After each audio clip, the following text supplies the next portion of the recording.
Әсәй авылында яшәүче Резида Хәмидуллина бәхетле ана һәм сөекле ир хатыны да. 5 баласы, 5 канаты булса, ире зур терәге дә, ныклы таянычы да. Зур хуҗалыкларында алар күпләп мөгезле терлек аслыйлар. С 2017 года занимаемся фермерским хозяйством. Когда начинали, 15 голов коров только у нас было, на сегодняшний день уже 87 голов КРС имеется. Из них 42 у нас дойные коровы. Это папа. А вот здесь... Резида Хәмидуллинаның ире һәм өлкән уллары Украинада барган хәрби операциядә катнаша. Тормыш иптәше ирек мобилизация буенча алынгач, хуҗалык эшләре тулысынча аңа кала.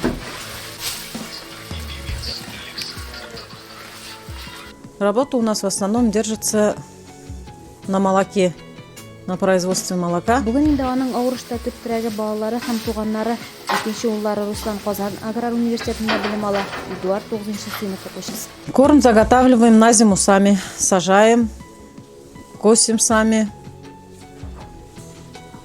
В общем, фермерское хозяйство нам нравится, даже вся семья занимается, дети помогают. Гаиләдә 2 кызчык үсеп килә. Ләйлә 3-нчы сыйныфта укый, җырга, биюгә, рәсем ясауга бик оста. Кечкенәләре Иркәгә 4 яшь. Ләйлә белән Иркә дә абыйларыннан калышмый, әниләренә хуҗалык эшләрендә һәрчак ярдәмгә ашыгалар алар.